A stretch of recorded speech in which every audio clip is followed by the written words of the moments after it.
You asked me what book has had, I think, the biggest impact on my life, and immediately I said Maverick. So you read this before you founded Yuppie Chef. The book is really radical. Ricardo getting his staff to set their own salaries and set their own start and end time. This is how we wanted to lead a business, and it kind of gave us the permission. Fundamental is let's employ people we're going to trust.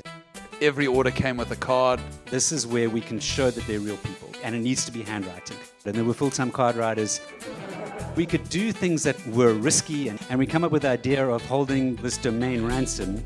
When I'm reading it again now, you realize how much of those good ideas we've actually just borrowed from other places. And I guess that's the joy of books in general. Welcome to the Non-Fiction Book Club.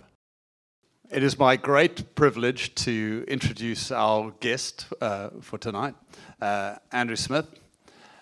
Andrew Smith, back in about 2006, got together with some friends and they looked at this internet thing and they said, we think people are going to buy stuff over this internet thing. And so they got their best ideas together and launched a company selling bug zappers online. And not to be dismayed at the success of bug zappers, they then went into selling flags, which I believe you still believe is the one that got away, selling flags online. And then, wonderfully, they decided to sell kitchen tools, and they founded Yuppie Chef, and Andrew founded Yuppie Chef with Shane Dryden. And that was founded in a lounge, writing notes to customers, working out what great customer service meant, and that went from a bootstrapped venture to a venture-backed growth company, eventually in 2021, I think, selling it to Mr. Price, and then you and Shane left the business in 2022. And since that time, Andrew and Shane have again founded Brave Hardy, a very cool outdoor e-commerce site, and they're also investors in various things. But why I'm so excited to have Andrew here as our guest is he is a very thoughtful leader, a broad reader, and just a wonderful human who I always enjoy his opinion on everything. So wonderful to have you, Andrew. Thank you for joining us. Thank you, John. Seeing as you are the MC and the organizer, on behalf of everyone, thank you for putting this together. I remember John saying a few years ago, he says, that group of people, I don't think I can hang out with them anymore. They never recommend me any good books to read. Do you remember telling me that? Yeah. So recommending John a good book to read is an important love language of his. So he decided to organize an entire event to recommend books to you. Thank you. I'm feeling the love. Well, Andrew, I asked you what book would you like to discuss if there was a book that had really affected you, and you picked Maverick, a book which is really, really hard to get a hold of. When I spoke to Exclusive Books Cavendish today, they last sold one in 2018. But I did manage to buy one in Cape Town today, so that's good. Maybe, given I don't think many people would have read it, give us a little intro to what the story of Maverick is. Yeah, so you asked me to what book has had, I think, the biggest impact on my life, and immediately I said Maverick, and I haven't read it for 25 years myself. I think it was sort of early 2000s that I read it, and it just popped into my head. This is actually your copy, but my copy looks identical to this, except I think I left it in the Yuppie Chef library. So those of you who still work at Yuppie Chef, Lauren, maybe you can have a look for it. But it looks exactly like that. It is the same age and same stature, and it has old Ricardo Semler on the front, and he is Brazilian, and he took over his dad's manufacturing business in the late 70s, and he was young, early 20s, and his dad was quite old, and he took over and he said, well, I need to make a whole lot of changes, and he kicked out the executive team early on, I think the first day that he was there, and then ended up changing Semco, is the name of the company, into what he calls the most unusual workplace. And the book is sort of set through the 80s, where he makes the changes to the way that it's run mostly, and the way that they treat the people who work there. And the book, I think, is written in 1993, or at least the first edition, and it tells that story. And so it's sort of part memoir, part business guide on running quite a big business. And where were you in your journey when you first read Maverick? I think it was the early 2000s, and I'll give a little bit of personal background to this. I'm from Pietermaritzburg, and in Pietermaritzburg is where I met Shane, and actually my wife Debbie, although we didn't get together till we were both living in Cape Town. She's over there as well. And so Shane was actually a pastor at the time, and he moved down to Cape Town to start a church. And I was involved in business, doing website design stuff, and I thought, I really love this business thing, but I'm going to have to be like a missionary one day. You know, to have an impact on the world, I'm going to have to. Business is fine, and I know it pays for things, but actually, what matters, what can actually move the needle in the world, is when you go and, I don't know, feed poor people or whatever it might be that I had in mind. And I think reading the Maverick book at the time that I did was, and I think this is the reason why it just jumped out at me when you asked, was that it sort of allowed me to see, hang on, you can run a business, and business itself can be good. It can be its own end. It doesn't have to be in service of something else. You know, let's make a whole lot of money running a business, and then we'll give it to a charity that's doing some good over there. It itself could be good, and so that was the journey. Shane and I, after that, did get into business, and that's been the last 24 years of our lives working together. And so that was where we're at, also why it had the biggest impact, and I guess that's what we'll talk about. What did it say? Yeah, well, it'd be great to get into that. So you read this before you founded Yuppie Chef, so yeah, it's really definitely in your mind as you started Yuppie Chef. Yeah. The book is really radical. You know, Ricardo getting his staff to set their own salaries and or set their own start and end time. So how did this influence how you built Yuppie Chef? Well, I think what's interesting is to see almost in hindsight, reading it now, how it influenced. I don't know if it was conscious. I don't think we read it like a manual and then did it and then implemented exactly what it is. But when I'm reading it again now, in the last month or two, I realized, wow, I didn't realize that was something that had come from Maverick. And there's lots of little anecdotes, but the one that I've probably said 100 times in the last 20 years. There's this concept of hepatitis leave, and comes up in the book. And hepatitis leave is when someone feels indispensable. They feel like I can't take any time off. I can't even take half a day off, let alone leave, because I'm too important here. Well, they're not using those words, but that's what they're thinking. And Semler, Ricardo said, well, what if you suddenly got hepatitis and you're in hospital for 3 months? You know, we would have to survive without you. So I think you should do that. I think you should take 3 months off.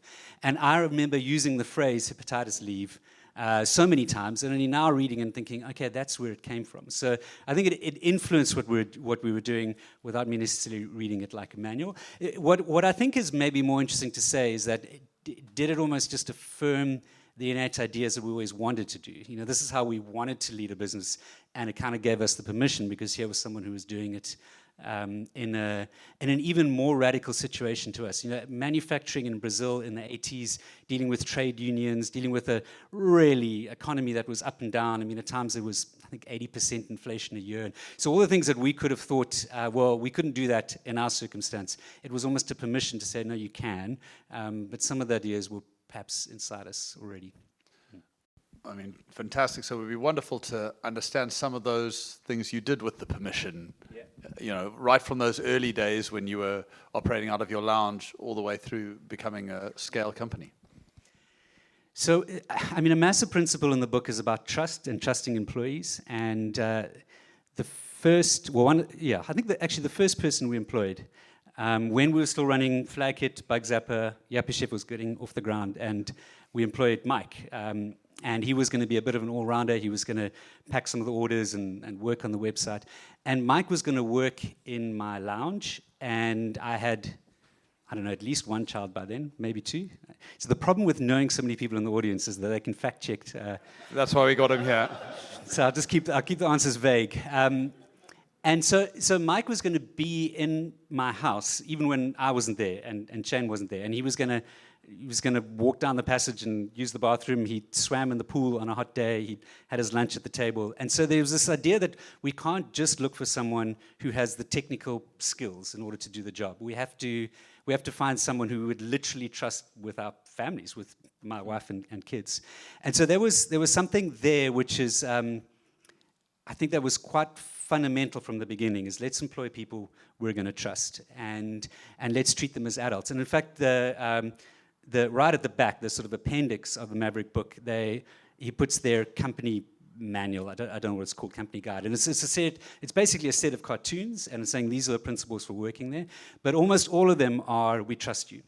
And so the one of no security checks, that no one got searched. There was some sign that they put up which said, if you've inadvertently taken something with you, please don't, please check your pockets. And we in all the time of running Yuppiechef, we never had security checks. We didn't pat people down as they were leaving. And it started with this principle of, well, we trust you, and we also know you're someone who, you look after your kids, and you go to you help out at the school, and you do all those other things in the rest of your life. When you come to work, we should treat you as a responsible adult, a responsible human. And so I think that was that was an example of something which is, I guess, rooted in trust, and that spilled over into the Semco guide of how do you expense things when you travel. And it's basically, well, if you were paying for this trip yourself, what would you spend? Do that. And I don't think we ever had guidelines or anything about how would you go about expensing a trip. I don't know. Don't think so. Shaking his head. It was a similar principle. Spend it like it's your own money. And so those things of, let's run this business with trust and with common sense. Those are the foundations. I think some of the things get quite radical in his book. Set your own salary. We certainly didn't do that. And I also don't know how much of it is sort of hyperbole, or he's trying to swing the pendulum to the far extreme and create quite an outrageous statement which makes you think whether they even implemented it fully. I don't know. I'm not suggesting he's lying about it, but perhaps it's selective in the story or the timing of the story or what it does. But there's a similar thing there. I mean, they implemented profit share in a... I don't think we copied their model or their system at all, but they decided they were going to give away 23% of their profit to the team, the staff, and then they basically told the company, well, you decide how that should be split up. Generally, that was then I think it was broken into groups or divisions or something. They tended to split it, just divided by the number of employees, so everyone got the same. I don't think that's a particularly good idea, but the one line that really stood out for me is you can't... implementing profit share without having a deep trust and having your team knowledgeable about what's going on doesn't achieve anything. And so you have to start with them understanding where profit comes from and what moves the needle of it, and then you can share profit share. If everything is opaque and everything is hidden from the team, and then you decide, well, let's motivate the team by sharing the profit, it doesn't achieve that. And I think so we'll perhaps have taken some of the principles of something like profit share without perhaps maybe an overly extreme way of implementing it. Okay, and it does really feel like the other side of trust is making sure you give people the context and the understanding for that. The treating people like adults and expecting them to take responsibility is really interesting to me, because part of that is also acknowledging when you've made a decision that is no longer true, is no longer the right way forward. Were there times where you really had to reverse or change the course for some of those decisions you had made at Yuppiechef? I mean, we made a lot of mistakes, for sure. And there's a lot of things that we did which we then had to undo. So maybe I'll answer your question in two different ways. The one is sort of business decisions that we made, which we then had to perhaps step back on.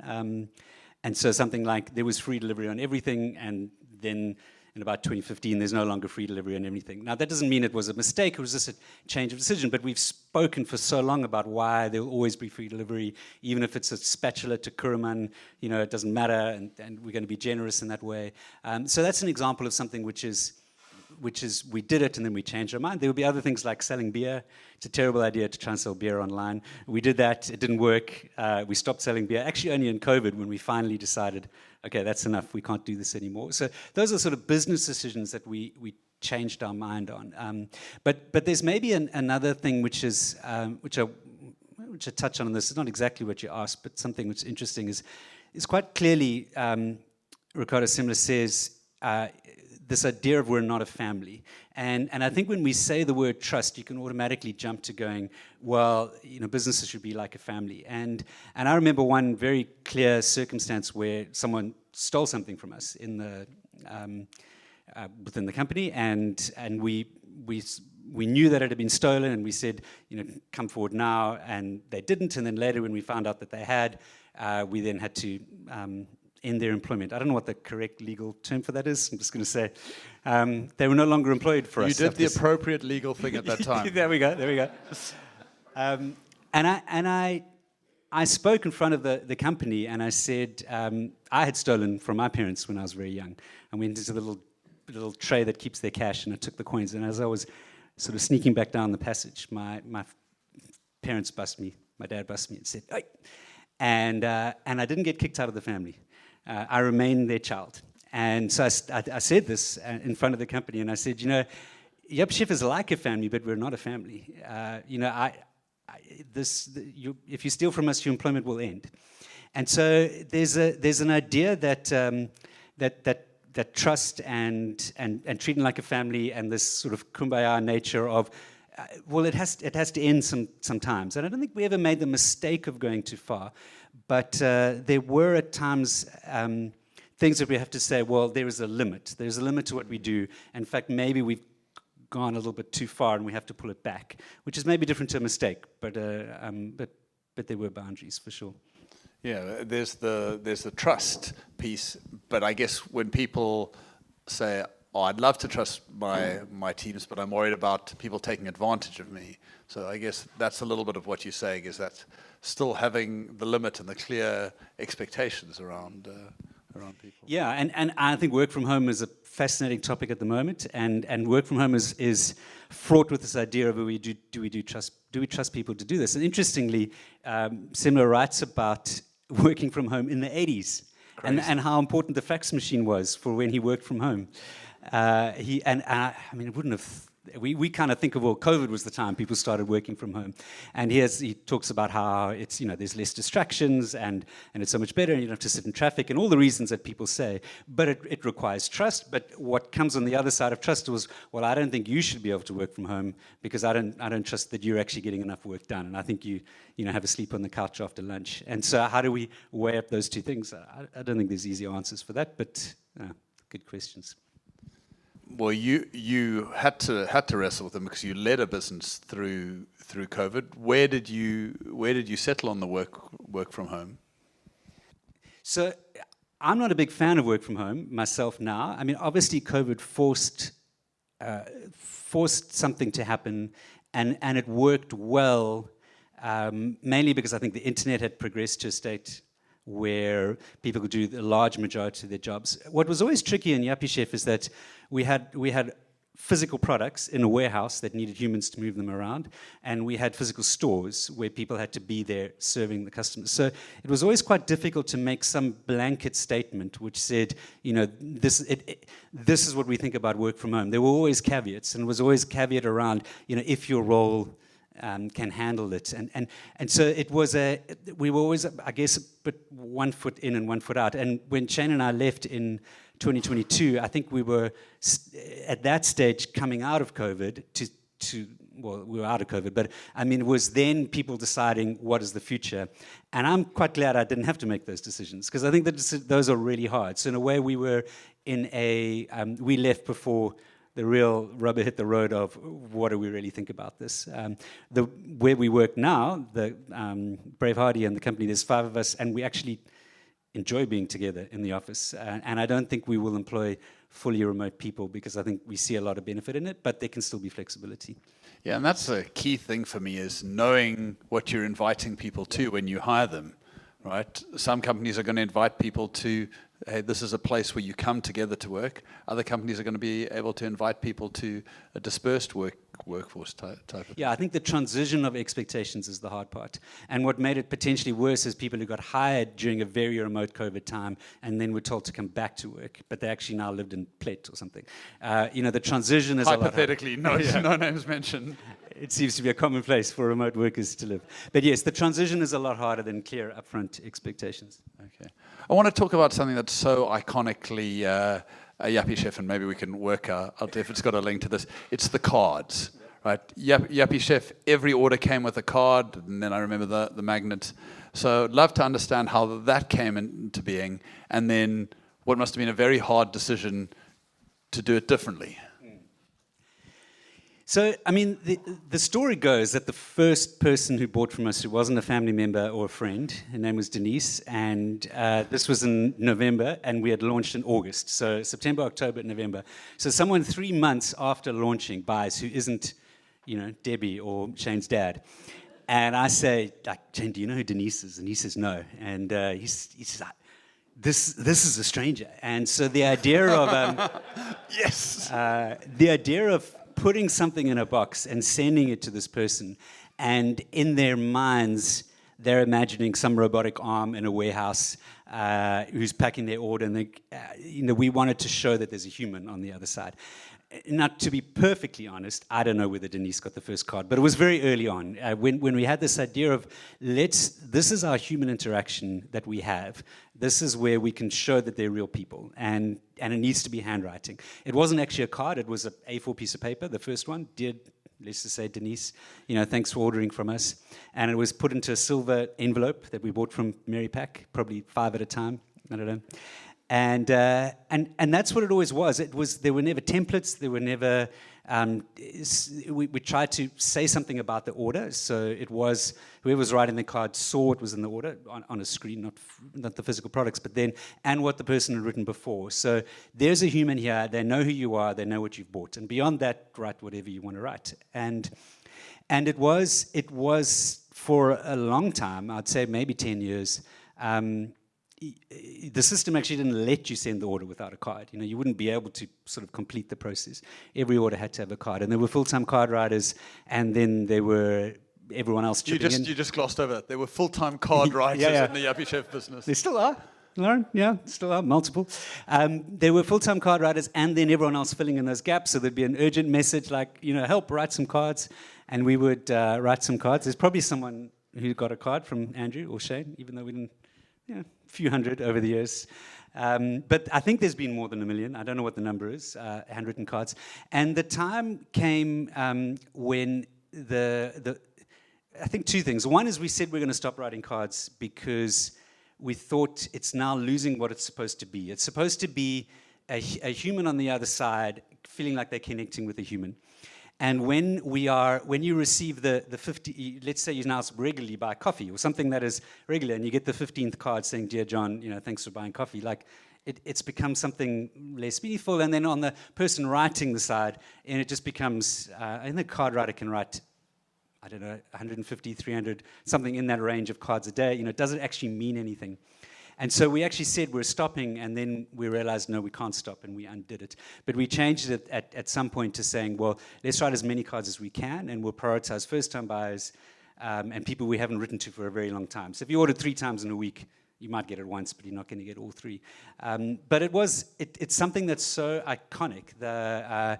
Even now, if I say to someone, somehow my background comes up about working at Yuppie Chef, they will mention the cards. And so something which is, there's trust towards employees, which I think, let's bring it back to... Good. Bring it back to Maverick. There's trust towards employees, and then there's some level of trust or generosity towards customers, which I think is quite... It wasn't just about the cards, it was also about the way that we would do, here's a 200 Rand voucher without you having to spend 1,000 Rand. It's just a 200 Rand, just have it. Or free delivery, even when it's very obvious or whatever you bought didn't cost enough to cover the thing of delivery. That we have become quite jaded or cynical, that there's always a catch, I'm always being... roped into something, and when you actually just hit someone with something that's genuinely generous, either the time it took to write a card or a free delivery or a free voucher, it all comes in the same package of we're being generous, but then also like we trust that you're not going to abuse this customer. Yeah. Like we would trust a staff member not to abuse us. And I think people felt that and then felt more connected than they would have been if there was some other gimmick or trick involved. Yeah. It's incredible. One of the things that strikes me both in Maverick and in your story of things like the cards is a founder seems to have license, or a founder's son seems to have more license to do crazier things and to kind of go off the beaten path. Did you feel that? And certainly you've got insight into corporates. Do you feel like you have more freedom as a founder to do that? Yeah, absolutely. Who knows the Woolies Lovebird story? I'm not going to tell it in detail, but do you know the Woolies Lovebird story? Oh, my word, so few of you. 2010.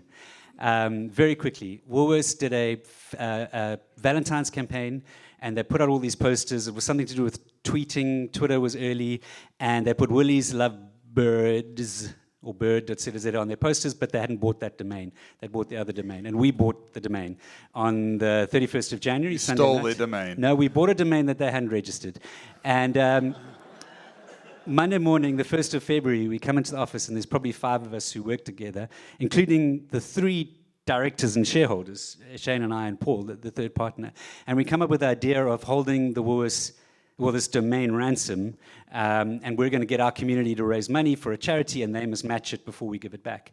And we could make that decision in the 5 minutes we were sitting there on the Monday morning, because it was us. There was no legal department to ask. There were no shareholders, so we could do things that were risky and edgy. And to hear how that story ends, you'll have to read a book that's coming out at some stage. At some stage, yeah. Not in the next non-fiction book club, but in the future. So that was an idea of where we could take bold steps outwardly to the public, and then. Yeah, internally as well. I remember quite clearly thinking, I could run around this building in my underpants, and the staff would go, "That's a little bit weird," but still respect me. Within your range of normal behavior. Yeah, absolutely. But just this idea that there is such an inherent trust because it's our business, but not just based on shareholding, based on people knowing that we're going to do what's in the best interest of the company and everyone else. And they understand, everyone who worked for us understood the story of Shane and I starting in the lounge, and we've spoken to customers, and we've packed boxes, and we've done all these things. So when we ask them to do something, it's not, it's because we genuinely know and understand and care, not because it came from a strategy day. And so there was this trust, and that's where my idea, I never did it, just to make sure that the story's not misconstrued. But this idea of, I think we could do things that were quite crazy, and it would come with so much trust from the team. So much trust, because you had that credibility, I think. Well, one of the things you mentioned earlier was that you've reread, this is for preparation for this discussion. How did it hit you differently reading it at this end of the journey versus where you read it the first time? I mean, one of the things was that if you've watched MacGyver or The A-Team or Knight Rider recently, you realize that the world has moved on a little bit. So this was set in the 80s, and some of it was a little bit odd and jarring to read. But my idea of MacGyver is so cool. But the reality of it today might have changed. So if you do go out and buy the second copy sold in the last 5 years in South Africa, I do warn you that some of the ideas are more powerful than the writing and the story. But I think some of the things that struck me was, when I read this with this sort of idealistic blank slate ahead, that we could be a company that did all these radical things. And now, 25 years later, you go, well, some of those were good ideas, but actually really difficult. Difficult to do at scale, difficult to do when we had outside shareholders and other people involved. Obviously difficult to do when we were now part of a bigger retail group. And so some of the kind of idealism was made more clear to me than when I read it the first time, where it just felt like, well, you can do anything you want. Of course. Yeah, just go for it. Do it all. So that was those two things, I guess, were on the negative side. The one is just that it's aged, and the other is that it is a little bit idealistic. But on the positive side, I think this is actually what I led with, just realizing, wow, this really was a big impact. And the interesting thing, not just this book, but books in general, I think we start thinking that all of the ideas that we have are original, that we came up with them in that sort of moment like of the genius. hepatitis. Yeah.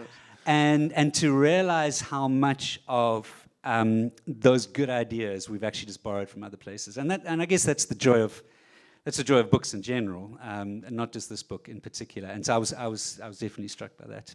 Wonderful. Well, a closing question from me then. You've recently started Brave Hardy. You're at a different life stage, but with the same partner that started Yappy Chef. How are you approaching Brave Hardy differently to how you approach Yappy Chef? Well, we letting everyone set their own salaries as long as it's zero. All right. You're leading in that. It is still hard to start a business, I'll tell you that. I think that we started Brave Hardy in December 2012. 23. And I think we thought, the internet and e-commerce has moved on. We know what we're doing. We've got more resources. And who's here? I can back this up. Laura's here. In March last year, I think there were 4 sales in the month of March. And so realizing wow, this is still hard, even though we're with everything that we know. But I think, but there's some other things that we're trying to do the same. We don't handwrite cards, but we use WhatsApp as a messaging platform, and we're incredibly, I think, just honest. Every now and again, because nobody else can help a customer, I have to help them. Everyone else is away or on leave. And I start by saying, I'm not the product guy. I don't even really know about outdoor and camping, but here, let me try and help you. And so that idea, it's the same thing. It's still trying to be human beings. Yeah. And we don't do it in handwritten cards, but we do it, let's just say, in the way that we answer WhatsApp. So I think same principles, but done differently because we're in a different era now. The authenticity to say, let me ask Shane. Yeah. The product guy will be back later. Yeah, for sure. Lovely. I think there may be 1 or 2 questions if we can do them quickly. It's Mazda guy. Yeah. All right. Let me bring you the mic. Hi, it's Jonathan from Rather Chat. Sorry, this is not a Civitas event, so. So my first question: we have a relatively small team, around 30 people, and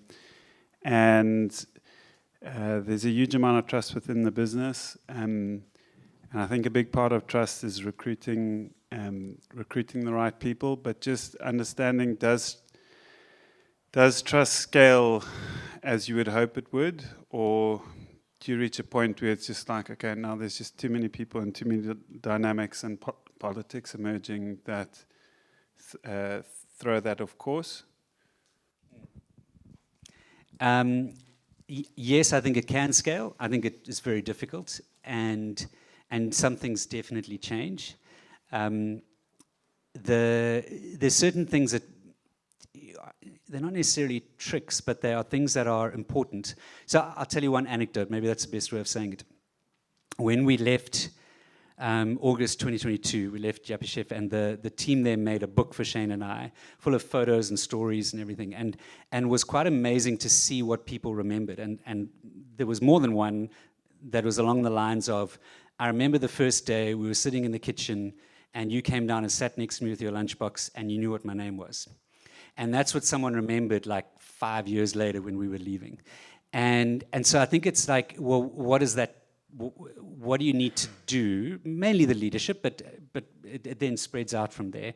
What are the things that are actually, I'm not good with names. I don't like sitting next to random people at lunch, but I know how important it is, and I'm going to prioritize doing that in order to have those. Now, does that person a sense of I don't want to let this company down, I don't want to steal from them, I don't want to steal from Andrew, he's the guy who sat next to me at lunch, and the temptation when it gets bigger is to kind of put a lot of layers, separate things out, and so I'm over here and you're down here, and I don't have to actually deal with the issues that come up in the meantime. It is one of the things from the Maverick book, is trying to keep the structure as flat as possible, because I think that makes a big difference to the trust that can continue. It is a lot harder, and there are small things that can be done to have it scale to the best of everyone's ability. Great. Well, Andrew, thank you so much for sharing your story, for sharing how the book affected you. I think you're always honest and vulnerable when you share, and I really appreciate that. So it's just been a brilliant discussion. Thank you so much. Yeah. Thank you, John. A big thank you to our headline sponsor, Innate. Next time you're talking to your financial advisor, ask them what platform they're using to manage the administration of your investments. If they say Innate, you can take comfort knowing they're using technology to work smarter and serve you better. Visit innate.co.za to find out more. A reminder to sign up to our newsletter to always be the first to hear about book reviews, interviews, and to get book discounts on great books from our book partners' exclusive books.